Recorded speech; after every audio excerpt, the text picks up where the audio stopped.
Welcome to The Explainer. Today, we're really digging into the real story behind Surfshark VPN in 2026. We're going to go way beyond all that marketing hype to find out what it's actually like to use, day in and day out. So let's just start with a pretty bold claim from our source material. The very tool you're using for your security might have some hidden problems. And yeah, even a really popular service like Surfshark isn't immune, which honestly sets the stage for a much deeper look into what's really going on under the hood. You're here because you want straight answers, right? Not some marketing spin. The big question is Surfshark actually worth your money in 2026? Does it really deliver on all those big promises?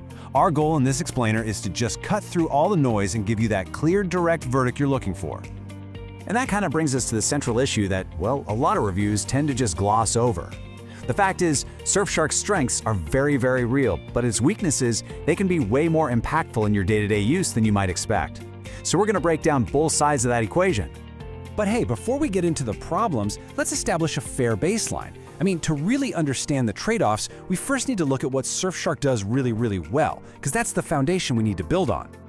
Okay, so what's immediately striking here is just the sheer value you get. The headline feature, and it's a big one, is unlimited device connections on a single plan. That's a total game changer for families or anyone with a ton of gadgets. But it's not just that. It's backed by a genuinely solid set of top-tier security tools, everything from military-grade encryption to an audited no-logs policy and even advanced features like multi-hop. And on top of all that, Surfshark has this massive global network. We're talking over 4,500 servers in nearly 100 countries. For a VPN in this price range, that kind of coverage is seriously impressive. It gives you a ton of options for finding a fast, reliable connection. So, when you look at all these features on paper, it is so easy to see why Surfshark looks like an absolutely unbeatable value. You get everything you need, and then some, for a really competitive price. But here's the million-dollar question. How do all these impressive features actually hold up under real-world pressure? This is where we move from the spec sheet to what it actually does, and honestly, the picture gets a little more complicated. Let's start with speed. Now the data here, it's based on tests with a 1 gigabit per second connection, so pretty fast. It shows excellent performance on local servers. You're keeping over 90% of your speed. That's great, but that performance drops off pretty noticeably as you connect to servers that are farther away. A 30% speed drop for cross-continent connections? Look, it's fine for just browsing the web, but that introduces latency that could absolutely be a deal breaker for competitive gaming.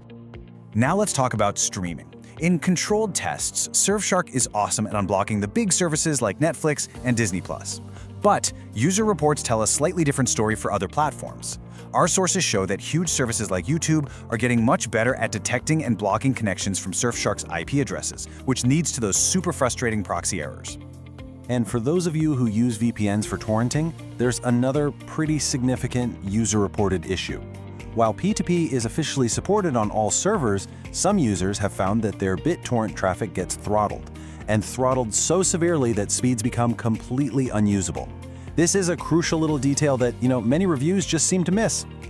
So the final performance concern is jurisdictional. Surfshark is based in the Netherlands, which is a member of the Nine Eyes Intelligence Sharing Alliance. Now, the company has a strict, audited no-logs policy to counter this, which is good, but for the privacy maximalists out there, being headquartered in a Nine Eyes country is a potential red flag, and for some, it's an immediate deal breaker. So the core theme that we're seeing here is this kind of recurring inconsistency. There's this gap between the official promises and the real-world experiences that are reported by a segment of its users, whether that's with speed, streaming, or torrenting. All right, so let's synthesize these friction points. We're going to look at 4 potential deal breakers that often go unmentioned in your standard review, but could absolutely affect your decision to subscribe. These 4 points really summarize the key issues. First, there's app instability, particularly on Windows, where the app can hang or sometimes even kill your internet connection. Second, that increasing detection by streaming services. Third, that user-reported throttling for P2P traffic. And finally, the jurisdiction concern, for those who prioritize absolute privacy above everything else. This whole thing really boils down to a clear trade-off. You're balancing a fantastic set of powerful features against a list of potential and sometimes pretty significant frustrations. It's not a simple good or bad verdict, it's all about what you're willing to accept. Okay, so with all of this information now on the table, what's the final verdict? Who is Surfshark really for in 2026? And who should probably just look somewhere else? This slide just breaks it down perfectly. Surfshark is an excellent choice for families and households with lots and lots of devices, all thanks to that unlimited connections policy. It's also great for just general browsing and privacy. But it's not ideal for competitive gamers who need the lowest possible latency, or for heavy torrents who just can't risk their traffic getting throttled. On the surface, what you get is a sleek, modern app that works across all your platforms and is just packed with features. But as we've seen, the real-world performance behind that pretty interface isn't always as flawless as it might appear. So here's the crucial takeaway. Surfshark offers fantastic value for the money. It really does. It packs in elite security features and that incredible unlimited devices perk. But, and this is important, you absolutely must go into it with realistic expectations. Do not expect perfection.